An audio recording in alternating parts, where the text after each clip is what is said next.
नमस्कार। आकाशवाणी से प्रस्तुत है कोविड-19 पर विशेष समाचार कार्यक्रम।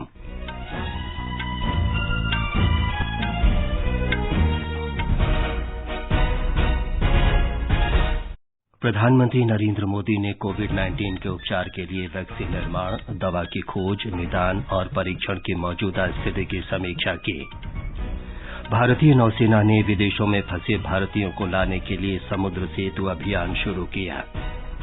गृह मंत्रालय ने विदेशों में फंसे भारतीय नागरिकों को लाने के लिए मानक संचालन प्रक्रिया जारी की।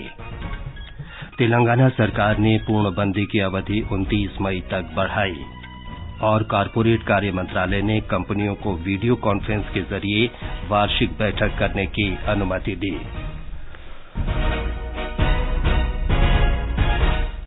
इस विशेष कार्यक्रम में अपने सहयोगी सिद्धार्थ सिंह के साथ मैं विमलेंदु पांडे। प्रधानमंत्री नरेंद्र मोदी ने कोरोना के उपचार के लिए वैक्सीन, सटीक दवाओं की खोज, निदान और परीक्षण की दिशा में देश के प्रयासों की मौजूदा स्थिति की समीक्षा की। एक आधिकारिक विज्ञप्ति के अनुसार 30 से अधिक भारतीय वैक्सीन विकास के विभिन्न चरणों में हैं। औषधि विकास में 3 चरणों पर काम हो रहा है, जिसमें मौजूदा दवाओं का पुनः संयोजन, नई औषधि पर प्रयोगशाला परीक्षण और सामान्य वायरस रोधी गुणों की जांच के लिए पौध उत्पाद और तत्वों का परीक्षण शामिल है। इस बैठक के दौरान प्रधानमंत्री मोदी ने शोध कार्य, उद्योग और सरकार के समन्वित प्रयासों से कुशल नियामक प्रक्रिया पर विचार किया। श्री मोदी ने जोर दिया कि संकट के इस समय हर संभव उपाय वैज्ञानिक प्रक्रिया का नियमित हिस्सा बनना चाहिए। प्रधानमंत्री ने कहा कि औषध अनुसंधान के लिए जिस नवाचारी ढंग से भारतीय वैज्ञानिक और उद्योग साथ आए हैं, वो सराहनीय है। वैज्ञानिक और औद्योगिक अनुसंधान परिषद की प्रयोगशाला, जीनोमिकी और संवेद जीव विज्ञान संस्थान और टाटा सन्स ने कोरोना संक्रमण की त्वरित और सटीक जांच के तरीकों से संबंधित लाइसेंस के लिए एक समझौते पर हस्ताक्षर किए हैं। इसमें इसी महीने से उपयोग में लाई जाने वाली किट की कार्यशैली को बढ़ावा देने संबंधी जानकारी का हस्तांतरण भी शामिल है। फेलुदा नामक इस स्वदेशी वैज्ञानिक आविष्कार का डिजाइन इस प्रकार तैयार किया गया है जिससे बड़े पैमाने पर जांच में आसानी हो। ये किट सस्ती है और इससे बहुत महंगी QPCR मशीनों पर निर्भरता समाप्त हो जाएगी। इसका उपयोग आसान है और इससे जांच के परिणाम भी कम समय में मिल सकेंगे। देश में नोवेल कोरोना वायरस से संक्रमित रोगियों की संख्या 46,433 हो गई है। स्वास्थ्य मंत्रालय के अधिकारी ने नई दिल्ली में बताया कि कोविड-19 से अब तक 1,568 लोगों की मृत्यु हुई है। उन्होंने बताया कि पूर्णबंदी के सकारात्मक परिणाम मिले हैं। उन्होंने कहा कि संक्रमित लोगों के बारे में समय से जानकारी उपलब्ध कराना और ऐसे मामलों का प्रबंधन बहुत महत्वपूर्ण है। सरकार को कुछ राज्यों में इस तरह की विसंगतियों का पता चला और इसे दूर किया गया। उन्होंने कहा कि प्रत्येक नागरिक को भी अपनी सामाजिक जिम्मेदारी समझते हुए संक्रमण प्रसार की कड़ी को तोड़ने में योगदान देना चाहिए और सभी सतर्कता उपायों का पालन करना चाहिए। लॉकडाउन के बेनिफिट्स को बनाए रखने के लिए हमें सबको मिलकर यह इंश्योर करना होगा कि हम सब अपनी सोशल रेस्पॉन्सिबिलिटी को समझें और लॉकडाउन ईज होने के समय पर भी सभी प्रोटोकॉल और गाइडलाइंस का डिलीजेंटली पालन करें। There is a very fine line. Complacent हो गए तो फिर से केसेस की संख्या बढ़ सकती है। दूसरी ओर जिन जिले में केसेस अभी तक रिपोर्ट नहीं हुए हैं, वहां पर अगर केस आएंगे तो वहां पर फिर से रेस्ट्रिक्शन लागू की जा सकती हैं। हम एक नए नॉर्मल में ट्रांजिशन कर रहे हैं। जरूरत है कि हम सब लोग सावधान रहें, सजग रहें और सतर्क रहकर कोविड-19 से निपटने की अपनी तैयारी को इसी स्पीड और मोमेंटम के साथ बढ़ाते रहें। गृह मंत्रालय के अधिकारी ने कहा कि कार्यस्थलों में पर्याप्त मात्रा में थर्मल स्क्रीनिंग, मास्क, सैनिटाइजर और हैंड वॉश सुनिश्चित किए जाने चाहिए। IMCT ने सुझाव दिया है कि राज्य सरकार केंद्रीय सरकार की सहायता लेकर सरदार वल्लभ भाई पटेल अस्पताल में एक मल्टी डिसिप्लिनरी रिसर्च यूनिट की स्थापना करे, जहां उपकरणों की कोविड टेस्टिंग के लिए फैसिलिटीज डेवलप की जा सकती हैं। IMCT ने पाया कि लॉकडाउन का सख्ती से अनुपालन हो रहा है। पुलिस ने काफी इनोवेटिव सोल्यूशंस यूज किए हैं जिससे कि सोशल डिस्टेंसिंग का उल्लंघन ना हो। अधिकारी ने बताया कि विवाह संबंधी समारोह में 50 से अधिक लोगों को सम्मिलित नहीं होना चाहिए। अंतिम संस्कार में 20 से अधिक लोगों को नहीं जाना चाहिए। गृह मंत्रालय ने विदेश में फंसे भारतीयों और भारत में फंसे विदेशियों के स्वदेश आगमन और प्रस्थान के संबंध में दिशा निर्देश जारी किए हैं। इसके अनुसार भारत लौटने के लिए रोजगार खोने वाले प्रवासी कामगारों सहित ऐसे लोगों को प्राथमिकता दी जाएगी जो किसी मजबूरी के कारण विदेश में हैं। वीजा की अवधि समाप्त हो जाने से प्रभावित लोगों, तुरंत इलाज की आवश्यकता, गर्भवती महिलाओं और बुजुर्गों को भी प्राथमिकता दी जाएगी। यात्रियों को यात्रा खर्च स्वयं वहन करना होगा। केवल संक्रमण मुक्त लोगों को ही यात्रा की अनुमति होगी और गंतव्य पर सभी यात्रियों को कम से कम 14 दिन के संगरोध केंद्र में रखा जाएगा। इसके बाद जांच में निगेटिव पाए जाने पर ही यात्रियों को घर जाने की अनुमति दी जाएगी। सभी यात्रियों को आरोग्य सेतु ऐप पर भी पंजीकरण कराना होगा। भारत में फंसे लोगों को देश छोड़ने से पहले थर्मल जांच करानी होगी। उन्हें संक्रमण मुक्त पाए जाने पर ही स्वदेश जाने की अनुमति दी जाएगी। सरकार विदेशों में फंसे भारतीयों को वापस लाने के लिए 64 उड़ानों का संचालन करेगी। नागरिक उड्डयन मंत्री हरदीप सिंह पुरी ने कहा कि इन उड़ानों का संचालन 7 से 13 मई तक किया जाएगा। उन्होंने कहा कि इनमें संयुक्त अरब अमारात से 10, कतर से 2, सऊदी अरब से 5, ब्रिटेन से 7, सिंगापुर से 5, अमेरिका से 7 और ओमान से 2 उड़ानें शामिल हैं। Total number of flights that will be operated during the first week to 64. Operation of these 64 flights has become possible only because we have received the full cooperation of the state governments. विदेशों में फंसे भारतीयों को स्वदेश लाने के लिए नौसेना ने समुद्र सेतु अभियान शुरू किया है। इस प्रयोजन से नौसेना के जलाश्व और मगर नामक जहाज को माली भेजा गया है ताकि मालदीव से लोगों को निकालने का काम शुरू हो सके। इसके लिए मालदीव में भारतीय दूतावास ऐसे भारतीय नागरिकों की सूची तैयार कर रहा है जिन्हें जांच के बाद जहाज से लौटने की अनुमति दी जाएगी। पहली खेप में 1000 लोगों को मालदीव से वापस लाने की योजना है। लौटने के क्रम में यात्रियों को जहाज पर सभी बुनियादी और जांच सुविधाएं उपलब्ध कराई जाएंगी। ये जहाज केरल में कोच्चि तट पर रुकेगा। सरकार ने भारत में फंसे विदेशी नागरिकों के लिए दूतावास सेवाएं अंतर्राष्ट्रीय यात्रा से प्रतिबंध हटाए जाने की तिथि से 30 दिन के लिए बढ़ा दी है। गृह मंत्रालय ने पहले विदेशी नागरिकों के लिए 3 मई तक दूतावास सेवाओं की अनुमति दी थी, लेकिन पूरी स्थिति पर विचार करने के बाद ये अवधि बढ़ाने का निर्णय लिया गया। विस्तारित अवधि की सुविधा भारत से जाने वाले विदेशी नागरिकों को अधिक अवधि तक ठहरने का जुर्माना लगाए बिना अंतर्राष्ट्रीय यात्रा से प्रतिबंध हटाने की तिथि से 30 दिन तक मिलेगी। उधर दोहा स्थित भारतीय दूतावास ने इच्छुक भारतीय नागरिकों को स्वदेश भेजने की तैयारी शुरू कर दी है। दूतावास ने बताया कि लगभग 40,000 भारतीय नागरिकों ने ई पोर्टल पर पंजीकरण करवाया है। राजदूत पी कुमारन ने कहा कि स्वदेश वापसी के लिए गर्भवती महिलाओं, तनावग्रस्त कामगारों, वरिष्ठ नागरिकों और रोगियों तथा कुछ अन्य श्रेणी के लोगों को प्राथमिकता दी जाएगी। पहली उड़ान 7 मई को कोच्चि के लिए होगी। दूसरी उड़ान 10 मई को तिरुवनंतपुरम आएगी। केंद्रीय स्वास्थ्य मंत्री डॉक्टर हर्षवर्धन ने कल दिल्ली में विषाणु जनित रोग, मलेरिया, डेंगू और चिकनगुनिया की रोकथाम और नियंत्रण के लिए उच्च स्तरीय समीक्षा बैठक की। स्वास्थ्य मंत्री ने इन रोगों की रोकथाम के बारे में व्यापक जागरूकता पर बल दिया। उन्होंने सभी पक्षों से सामूहिक भागीदारी से जागरूकता अभियान चलाने का आग्रह किया। जागरूकता अभियान में रेजिडेंट वेलफेयर एसोसिएशन, दुकानदार और व्यापारी संघों का सहयोग लेने को कहा गया है। डॉक्टर हर्षवर्धन ने कहा कि अपने आसपास साफ सफाई और मच्छर रहित रखने जैसे सामान्य उपायों से इन रोगों के नियंत्रण में मदद मिलेगी। कॉरपोरेट कार्य मंत्रालय ने कंपनियों को वीडियो कॉन्फ्रेंस के माध्यम से वार्षिक बैठक करने की अनुमति दे दी है। ये निर्णय कोरोना संबंधी मानदंडों के पालन को ध्यान में रखते हुए किया गया है। मंत्रालय ने इस संबंध में परिपत्र जारी किया है।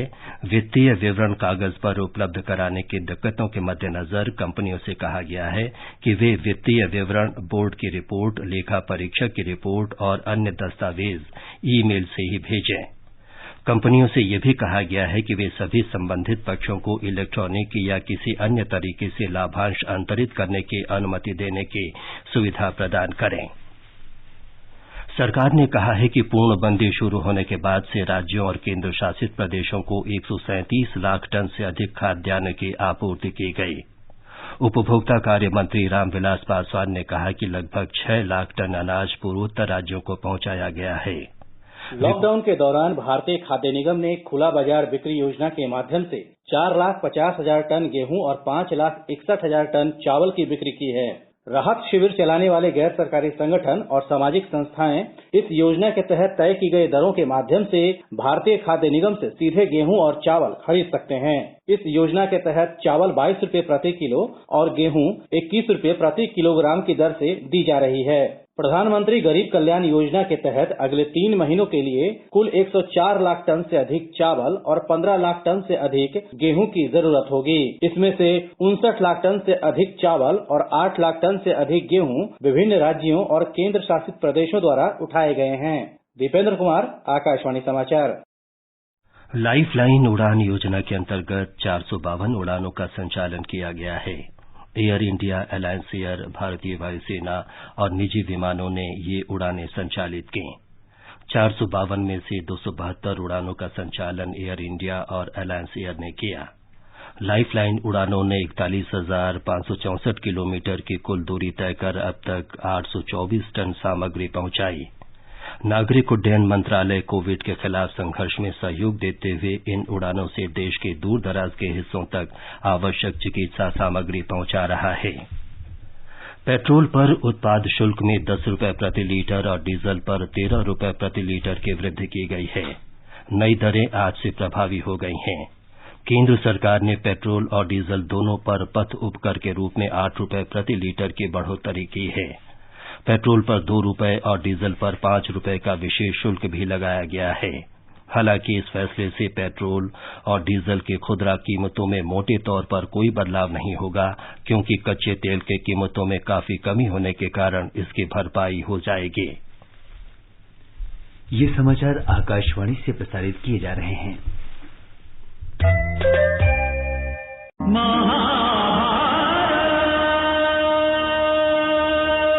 लोकप्रिय धारावाहिक महाभारत प्रतिदिन दोपहर 12 बजे और शाम 7 बजे डीडी भारती, फ्री डिश और अन्य डीटीएच चैनल पर।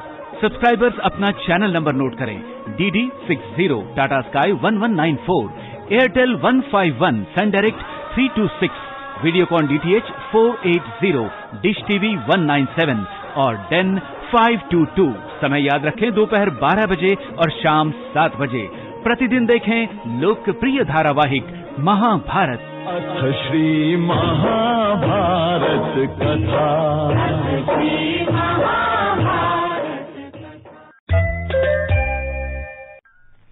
कोविड-19 पर विशेष समाचार कार्यक्रम में आपका फिर स्वागत है। आगे बढ़ने से पहले एक नजर फिर से मुख्य समाचारों पर। प्रधानमंत्री नरेंद्र मोदी ने कोविड-19 के उपचार के लिए वैक्सीन निर्माण, दवा की खोज, निदान और परीक्षण की मौजूदा स्थिति की समीक्षा की। भारतीय नौसेना ने विदेशों में फंसे भारतीयों को लाने के लिए समुद्र सेतु अभियान शुरू किया। गृह मंत्रालय ने विदेशों में फंसे भारतीय नागरिकों को लाने के लिए मानक संचालन प्रक्रिया जारी की। तेलंगाना सरकार ने पूर्णबंदी की अवधि 29 मई तक बढ़ाई और कॉर्पोरेट कार्य मंत्रालय ने कंपनियों को वीडियो कॉन्फ्रेंस के जरिए वार्षिक बैठक करने की अनुमति दी। दिल्ली सरकार ने कोविड-19 महामारी के कारण पूर्णबंदी में फंसे लोगों की जांच और आवागमन के लिए मानक संचालन प्रक्रिया जारी की है।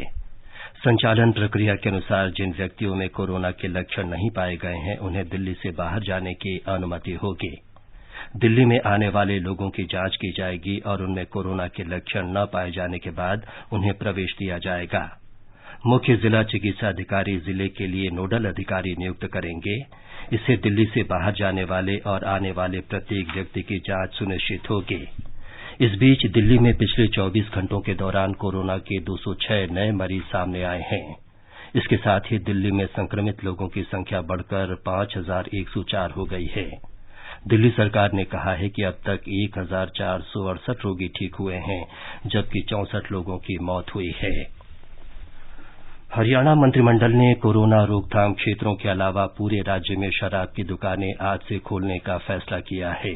उप मुख्यमंत्री दुष्यंत चौटाला ने बताया कि राज्य सरकार ने शराब बिक्री पर कोविड उपकर लगाने का भी फैसला किया है।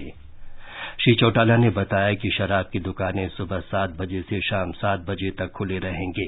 सभी के लिए मास्क पहनना अनिवार्य होगा और सुरक्षित दूरी बनाए रखना होगा। उत्तर प्रदेश के मुख्यमंत्री योगी आदित्यनाथ ने कहा है कि समूचा विश्व अब कोविड-19 के विरुद्ध संघर्ष में भारत की ओर बड़ी उम्मीदों से देख रहा है। उन्होंने कहा कि भारत की पुरातन परंपराएं और आयुर्वेद इस महामारी और अन्य कई बीमारियों के विरुद्ध रोग प्रतिरोधक क्षमता बढ़ाने में सहायक सिद्ध हुए हैं। मुख्यमंत्री ने कल आयुष कवच कोविड नामक ऐप शुरू किया। ब्यौरा हमारी संवाददाता से। आयुष कवच कोविड ऐप को लॉन्च करते वक्त मुख्यमंत्री योगी आदित्यनाथ ने कहा कि आयुर्वेद में शरीर की प्रतिरोधक क्षमता को बढ़ाने पर जोर दिया जाता है, जिससे कोरोना जैसी तमाम बीमारियों से शरीर की रक्षा हो सकती है। उन्होंने उम्मीद जताई कि इस ऐप का इस्तेमाल करके लोग कोरोना को हराने में कामयाब होंगे। आयुष कवच कोविड ऐप से प्राकृतिक चीजों के जरिए शरीर की प्रतिरोधक क्षमता को बढ़ाने के उपाय लोगों को आसानी से जानने को मिलेंगे। इस ऐप में लोगों को पता चलेगा कि कैसे रसोई घर में मिलने वाली तुलसी, दालचीनी और लौंग जैसी सामान्य चीजें शरीर की प्रतिरोधक क्षमता को बढ़ाने में किस तरह से अहम साबित हो सकती हैं। इस ऐप के जरिए विशेषज्ञों से सलाह लेने का अवसर भी लोगों को हासिल होगा। सुशील चंद्र तिवारी, आकाशवाणी समाचार, लखनऊ। राजस्थान में स्वास्थ्य विभाग ने कोरोना संक्रमण की जांच तेज कर दी है और प्रतिदिन लगभग 7,000 नमूनों की जांच की जा रही है। राज्य में अब तक कोरोना के लगभग 50% रोगी ठीक हुए हैं। हमारे संवाददाता ने खबर दी है कि कोरोना से संक्रमण मुक्त होने वाले रोगियों की संख्या की दृष्टि से राजस्थान देश के शीर्ष राज्यों में शामिल है। राज्य में कोरोना संक्रमण से मुक्त होने वाले मरीजों और सक्रिय मरीजों की संख्या लगभग बराबर हो गई है। प्रदेश में कल 97 नए मामले सामने आने के बाद सक्रिय मरीजों की संख्या 1544 है, जबकि संक्रमण से ठीक होने वाले लोगों की संख्या भी 1525 तक पहुंच गई है। कोविड-19 के कारण प्रदेश में कल 12 लोगों की मृत्यु हो गई। इस बीच मुख्यमंत्री अशोक गहलोत ने कहा है कि प्रदेश में पिछले 2 सप्ताह में कोरोना संक्रमितों की वृद्धि दर स्थिर रही है, जो अच्छा संकेत है। राज्य में अब तक 1,37,000 सैंपल जांचे जा चुके हैं। राज्य सरकार जांच की क्षमता 10,000 सैंपल से बढ़ाकर 25,000 सैंपल प्रतिदिन करने के प्रयास कर रही है। जितेंद्र द्विवेदी, आकाशवाणी समाचार, जयपुर। गुजरात में कोरोना के अब तक 6,000 से ज्यादा रोगी सामने आ चुके हैं। कल राज्य में 441 नए रोगी सामने आए और 49 की मौत हो गई। राज्य के स्वास्थ्य विभाग ने कहा कि गुजरात में कोरोना से अब तक 369 रोगियों की मौत हुई है। हमारी संवाददाता ने बताया है कि अमरेली राज्य का एकमात्र जिला है जहां अभी तक कोविड-19 का एक भी मरीज सामने नहीं आया है। कोविड-19 के मामलों की संख्या में हो रही बढ़ोतरी के मद्देनजर राज्य सरकार के लिए अहमदाबाद सर्वोच्च प्राथमिकता पर है। अहमदाबाद में कोविड-19 की स्थिति पर निगरानी और संकलन के लिए वरिष्ठ आईएएस अधिकारी राजीव कुमार गुप्ता को नियुक्त किया गया है। शहर के नगर निगम आयुक्त विजय नेहरा ने कोविड-19 रोगियों के संपर्क में आने के बाद कल खुद को क्वारंटाइन कर लिया है। स्वास्थ्य विभाग की प्रधान सचिव डॉक्टर जयंती रवि ने कहा है कि राज्य में कोविड-19 से ठीक हो रहे मरीजों की संख्या में बढ़ोतरी हो रही है। राज्य के विभिन्न अस्पतालों से 186 रोगियों को कल छुट्टी दे दी गई, जिसमें से 84 मरीज अकेले अहमदाबाद में से है। कोविड-19 में अब तक कुल 33 जिलों में से 32 जिले प्रभावित हुए हैं। अपर्णा खून, आकाशवाणी समाचार, अहमदाबाद। बृहन मुंबई नगर निगम बीएमसी ने कोविड-19 संक्रमित लोगों की बढ़ती संख्या के बीच मुंबई में पूर्णबंदी के दौरान दी गई छूट वापस लेने का निर्णय लिया है। ब्यौरा हमारी संवाददाता से। नगर निगम द्वारा जारी किए आदेश में आयुक्त प्रवीण परदेसी ने आशंका जताई है कि कुछ गैर जरूरी सेवाओं तथा शराब की दुकानों को खुली रखने की अनुमति देने से मुंबई में कोरोना वायरस की स्थिति बिगड़ने की संभावना है। आयुक्त ने कहा है कि ऐसी भीड़भाड़ की परिस्थिति में अब तक मिले लॉकडाउन के फायदे खत्म हो सकते हैं। पड़ोसी ठाणे जिले के कल्याण जंक्शन से कल रात 2100 से अधिक प्रवासी श्रमिकों को ले जाने वाली 2 श्रमिक विशेष ट्रेनें छोड़ी गई। उनमें से एक लगभग 1200 प्रवासियों के साथ बिहार के दरभंगा के लिए रवाना हुई, जबकि दूसरी एंड टू एंड श्रमिक स्पेशल ट्रेन लगभग 930 प्रवासियों को लेकर गुंटकल आंध्र प्रदेश के लिए रवाना हुई। 441 ताजा मामलों के साथ राज्य में कोविड-19 मरीजों की संख्या बढ़कर अब 15,525 हो गई है। कल हुई 34 मौतों के साथ राज्य में अब तक मरने वालों की संख्या 617 हो गई है। मुंबई शहर में कल एक दिन में 635 नए मामले दर्ज किए गए, जबकि 26 लोगों की मौत हो गई है। सोनाली घड़ाड़ पाटिल, आकाशवाणी समाचार, मुंबई। हिमाचल प्रदेश में कोरोना से अब तक 2 लोगों की मौत हुई है। शिमला में कल आईजीएमसी में एक व्यक्ति की मौत हो गई जो हाल ही में दिल्ली से लौटा था और गुर्दे का रोगी था। हमारी संवाददाता ने बताया है कि राज्य में अब तक 42 कोरोना संक्रमित लोगों का पता चला है, जिनमें से इस समय 2 रोगियों का उपचार चल रहा है। 21 वर्षीय युवक किडनी रोग से ग्रसित होने के साथ साथ कोविड-19 पॉजिटिव भी पाया गया था। कल शाम आईजीएमसी शिमला में युवक की मृत्यु किडनी फेल होने के चलते हो गई। मृतक सरकाघाट मंडी जिले का था जो हाल ही में दिल्ली से लौटा था। इस बीच मंडी जिला प्रशासन ने तत्काल प्रभाव से चौकदेव ब्रारता और रोपरी ग्राम पंचायत व उसके आसपास के क्षेत्रों को पूरी तरह से सील कर दिया गया है। वहीं दूसरी ओर राज्य सरकार ने निगाह कार्यक्रम शुरू करेगी। इस कार्यक्रम के अंतर्गत आशा, स्वास्थ्य और आंगनबाड़ी कार्यकर्ताओं की एक टीम बाहरी राज्यों से वापस आने वाले लोगों के घर घर जाकर उनके परिजनों को सामाजिक दूरी बनाए रखने के महत्व के बारे में शिक्षित करेंगी। वहीं कोविड-19 के संक्रमण से बचने के लिए मुख्यमंत्री जयराम ठाकुर ने पंचायती राज संस्थानों और शहरी स्थानीय निकायों के प्रतिनिधियों को यह सुनिश्चित करने को कहा है कि बाहर से आए लोग निर्धारित समय तक अपने घरों में क्वारंटाइन की अवधि को पूरा करें। मुख्यमंत्री ने कहा कि उन लोगों के विरुद्ध कड़ी कार्रवाई की जाएगी जो होम क्वारंटाइन का उल्लंघन करेंगे। संजीव सुंदरियाल, आकाशवाणी समाचार, शिमला। जम्मू कश्मीर खादी और ग्रामोद्योग आयोग ने विभिन्न विभागों और उपायुक्त कार्यालयों को 4 लाख से अधिक खादी के मास्क उपलब्ध कराए हैं। हमारी संवाददाता ने बताया है कि आयोग को 7.5 लाख खादी मास्क तैयार करने का ऑर्डर मिला है। इनमें से 4,10,000 मास्क तैयार कर विभिन्न विभागों को दे दिए गए हैं।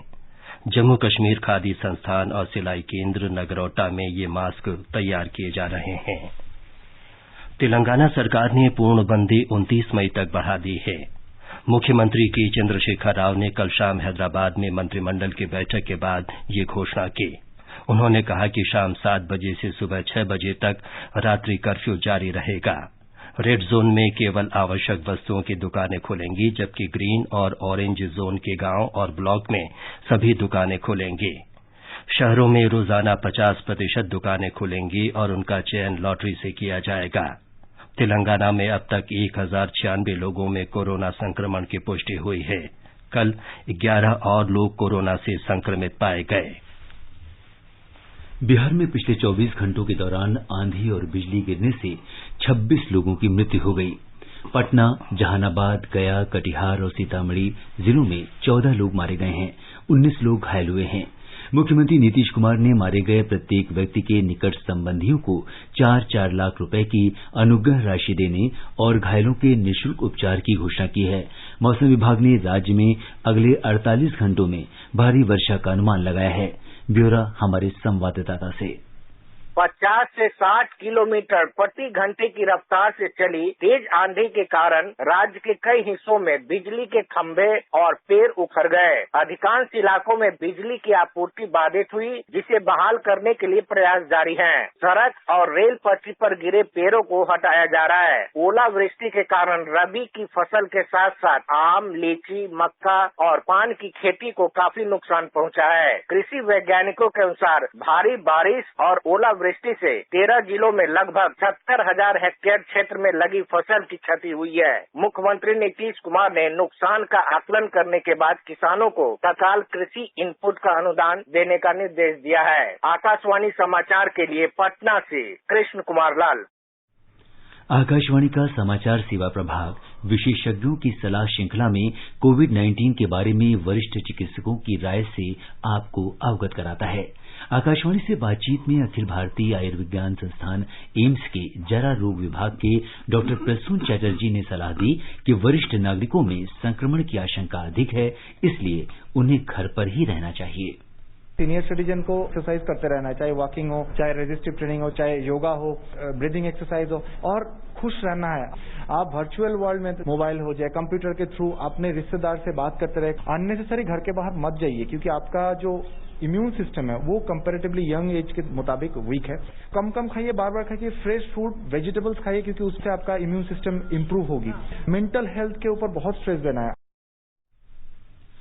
राम मनोहर लोहिया अस्पताल में वरिष्ठ डॉक्टर A.K. वार्ष्णेय ने स्पष्ट किया है कि मांसाहारी भोजन से व्यक्ति कोविड-19 के प्रति संवेदनशील नहीं होता।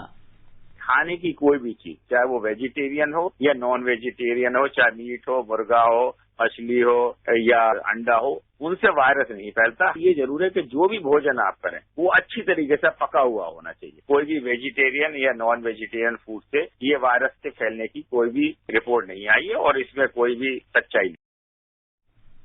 आकाशवाणी का समाचार सेवा प्रभाग आज फोन इन कार्यक्रम में कोविड-19 पर विशेष परिचर्चा प्रसारित करेगा। अखिल भारतीय आयुर्विज्ञान संस्थान एम्स के वरिष्ठ चिकित्सक डॉक्टर प्रसून चटर्जी पर चर्चा में हिस्सा लेंगे। श्रोता टोल फ्री नंबर 1800-115767 पर कॉल करके विशेषज्ञों से सवाल पूछ सकते हैं। ये विशेष कार्यक्रम आज रात 9:25 पर FM गोल्ड और अतिरिक्त मीटरों पर सुना जा सकता है। विभिन्न मंचों से फैलाई जा रही फर्जी खबरों पर अंकुश लगाने के लिए हम तथ्यों की जांच कर भ्रांतियों को दूर करने का प्रयास करते हैं। सरकार ने विदेशों में फंसे भारतीयों के लिए भारत से राहत उड़ान गूगल फॉर्म जारी करने की खबरों का खंडन किया है। सरकार ने इस गूगल फॉर्म से लिंक संदेश को भी फर्जी बताया है। पत्र सूचना कार्यालय ने स्पष्ट किया कि भारत सरकार ने इस प्रकार का कोई फॉर्म जारी नहीं किया है। लोगों को इस लिंक पर क्लिक न करने की सलाह दी गई है। Producers guild of India PGI corona संकट समाप्त होने के बाद फिल्मों की शूटिंग दोबारा शुरू होने संबंधी दिशा निर्देश तैयार कर रहा है। संस्था ने कहा है कि दिशा निर्देशों के मसौदे को अंतिम रूप देने से पहले सरकार और चिकित्सा विशेषज्ञों की राय ली जाएगी। दिशा निर्देशों में अभिनेताओं से मेकअप और साज सज्जा घर से ही करके आने को कहा जा सकता है। निर्माताओं से सभी सदस्यों को मास्क उपलब्ध कराने को कहा जाएगा। ये समाचार हमारी वेबसाइट newsonair.com/hindi पर भी उपलब्ध हैं। खुजली झटपट दूर करे जालिम लोशन, वही नाम वही काम, कुछ भी नहीं बदला। चर्म रोगों का दुश्मन जालिम लोशन। और सिद्धार्थ, अब एक नजर डालते हैं आज के समाचार पत्रों पर। जी हाँ विमलेंदु, अगर आज के समाचार पत्रों पर एक नजर डालें तो कोरोना मरीजों की संख्या में अप्रत्याशित वृद्धि अखबारों की बड़ी खबर है। पंजाब केसरी की सुर्खी है, डराने लगी मौत की रफ्तार। कोरोना ने 24 घंटे में ली 194 लोगों की जान, 3875 नए मरीज। हिन्दुस्तान चिंताजनक शीर्षक से लिखता है, 5 दिन में संक्रमण से 526 लोगों की मौत। जनसत्ता ने स्वास्थ्य मंत्री डॉक्टर हर्षवर्धन के हवाले से लिखा है, अभी तक कोरोना का सामुदायिक प्रसार नहीं। दैनिक जागरण की अहम खबर है, भारतीयों को स्वदेश लाने का महाअभियान। पहले हफ्ते 64 उड़ानों और नौसेना के 3 जहाजों से 14,800 लोग लौटेंगे। विदेश में फंसे हैं लाखों भारतीय, सिर्फ कोरोना संक्रमण से मुक्त लोग ही आ सकेंगे। हवाई किराए की तय राशि यात्रियों को स्वयं देनी होगी। नवभारत टाइम्स लिखता है, कारखानों में कामकाज शुरू, लेकिन उत्पादन बढ़ाने में लगेंगे 2 से 3 महीने। अभी सिर्फ 20 से 30% कर्मचारियों के साथ हो रहा है काम। दैनिक जागरण की सुर्खी है, मुसीबत में राज्य विशेष फंड के उपयोग की मांगी इजाजत, देशव्यापी पूर्णबंदी से राज्यों की अर्थव्यवस्था चरमराई। हिन्दुस्तान ने institute of biological research Israel के इस दावे को प्रकाशित किया है, इजराइल कोरोना की वैक्सीन बनाने के करीब। 100 से अधिक देश दुनिया में वैक्सीन की खोज कर रहे हैं। 12 से 18 महीने के भीतर आ सकता है कोरोना का टीका। राष्ट्रीय सहारा की खबर है, शराब पर लगा कोरोना टैक्स, दिल्ली में 70 और आंध्र प्रदेश में 50%। पंजाब केसरी का शीर्षक है, जेईई मेंस और नीट की परीक्षा जुलाई में, 10वीं पर बड़ा ऐलान। उत्तर पूर्व दिल्ली को छोड़कर पूरे देश में सीबीएसई की 10वीं की परीक्षा नहीं होगी। सोशल मीडिया प्लेटफॉर्म पर स्कूली छात्रों की आपत्तिजनक चैटिंग और पोस्ट के मामले पर अमर उजाला शर्मनाक शीर्षक से लिखता है, इंस्टाग्राम पर नामी स्कूलों के छात्रों की दुष्कर्म, यौन हिंसा की साजिश। बॉयज लॉकर रूम मामले में दिल्ली के 3 बड़े स्कूलों के करीब 20 छात्रों की पहचान। देश में पहली बार इंस्टाग्राम पर चैट के कारण एफआईआर दर्ज। अंत में मुख्य समाचार एक बार फिर। प्रधानमंत्री नरेंद्र मोदी ने कोविड-19 के उपचार के लिए वैक्सीन निर्माण, दवा की खोज, निदान और परीक्षण की मौजूदा स्थिति की समीक्षा की। भारतीय नौसेना ने विदेशों में फंसे भारतीयों को लाने के लिए समुद्र सेतु अभियान शुरू किया। गृह मंत्रालय ने विदेशों में फंसे भारतीय नागरिकों को लाने के लिए मानक संचालन प्रक्रिया जारी की। तेलंगाना सरकार ने पूर्णबंदी की अवधि 29 मई तक बढ़ाई और कॉरपोरेट कार्य मंत्रालय ने कंपनियों को वीडियो कॉन्फ्रेंस के जरिए वार्षिक बैठक करने की अनुमति दी। इसके साथ ही कोविड-19 पर विशेष समाचार कार्यक्रम का ये अंक समाप्त हुआ। नमस्कार।